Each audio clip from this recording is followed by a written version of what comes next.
serial numbers on my bows. I've got 3 bows, and 2 of them have no serial numbers. One has part numbers, and so we had a...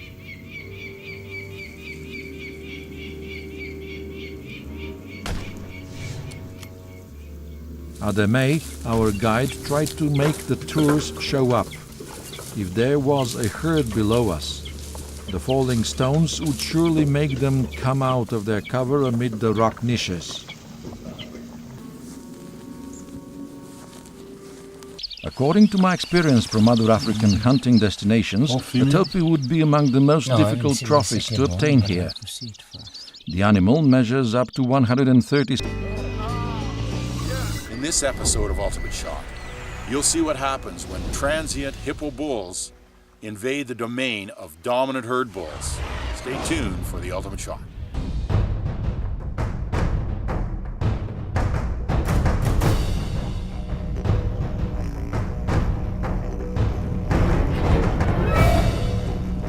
After our short but refreshing visit to Sydney, preservation of the hunted species. The established natural parks where it is strictly forbidden to shoot wild animals and the strong security in and around them guarantees a secure what he says, just replace each beep with the exact word. Must have come through. It doesn't look deep, does it? I come through the fucking trees over there. Meanwhile, another reedback was raised. 10 meters away from us, he stopped to inspect the weird creatures crawling in the grass. He's struggling very badly this one. He's making so much noise. And a little animal to make that kind of noise walking. During our reconnaissance drive, we saw no chamois.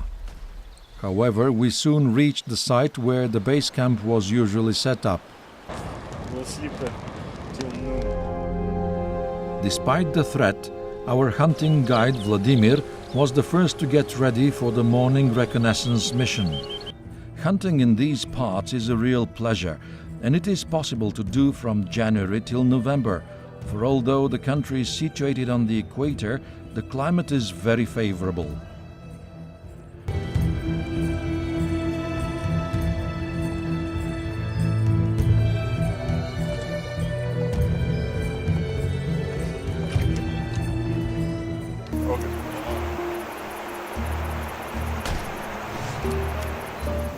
Very ominous mountains in the background. I don't think we'll be scaling those. Closer, maybe, but he was nervous. He was looking right at us, so I wanted to get a shot at a bush buck, and he was in range. Just had the distance wrong. So it's a beautiful morning. We see another bush buck on the other hill here. Yeah, it is.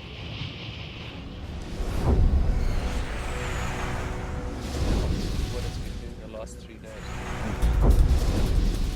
For the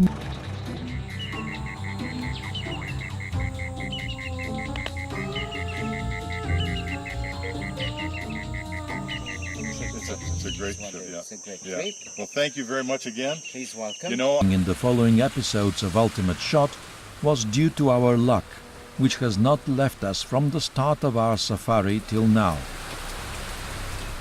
for the next few episodes, we're in Katunga, in a conservation area that's been set aside to preserve. Our host, PJ, knew I wanted to take a crocodile of a record size. He told me the bitter truth that although the Luangwa River has some of the biggest crocodile individuals in Africa, the registered records are impossible to beat because they were made with specimens artificially raised on farms, then shot in fabricated rivers and little swamps in South Africa, where they were left for the naive hunters. The numerous female elephants with their calves in the area were extremely aggressive towards humans. Furthermore, we had seen fresh lion tracks, and judging by their closeness to the spot where we were from time to time during the day.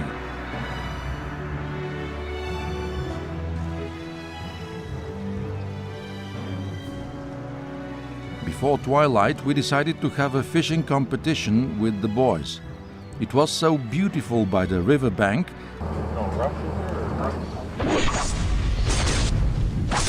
The It's just after daybreak and we drove out. The Aboriginals, the wild inhabitants of the eucalyptus and palm forests, saw people only if a hunter decided to hunt for buffalo here.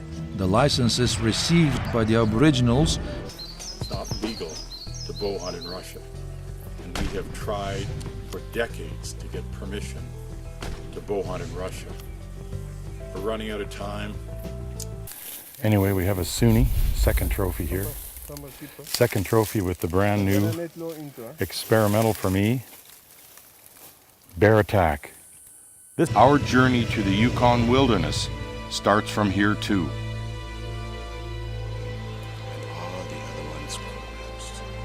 Livingston, the post office, was the only building in this part of the wild Yukon that carried the sign of civilization and law. But now, I'd like to show you my best ultimate shot. We've had so much excitement and bone-chilling thrills this hunt. We're headed up to meet our game guard, and we're going to go up the mountain and look for the chamois in the Canterbury Mountains here. We're just about to go and check for salmon. And the salmon are our bait, and the bears are here. The guys came down earlier. 50 yards on. I told you, it's a little low. Yeah. But you know, you want to go low. Right. On in North America with our elk, and the rut's on here with the red stag, but they're not bugling, they're roaring. So we're going to hear them roaring, and we're going to hunt the roaring Spanish red stag here in central Spain. Our very first trophy, and there's a chance we'll get a couple more, at least one more maybe. We're going to hunt for another 36 hours, and then we got to head out, continue on our journey. But we flew in from North America 3 days ago, trying to catch up on our sleep and trying to be good guys and get our afternoon nap and everything. It was a lethal shot, but we did put another arrow on them to finish them off. So. Yeah, they are. I can't believe they're that big. Anyway, it's a Spanish feral goat, and we think it's going to be maybe a world record for Safari Club now. So, you might think, I'm sure. You're sure? Okay, we're sure that it's going to be another world record for us from Spain. And We want to tour around the world and provide you with the ultimate shot. And it's a big job, it's a lot of work for us, but it's been a lot of fun. And so follow us as we go to our next destination. Opportunity. We decided to take it, even if I missed. And we got a great trophy. This is a more than full curl, heavy broomed ram. Very old, his horns are all broken. Holds unique opportunities for hunting and is characterized by quick changes in atmospheric condition. In this episode of we approach the cob resting in the shadows.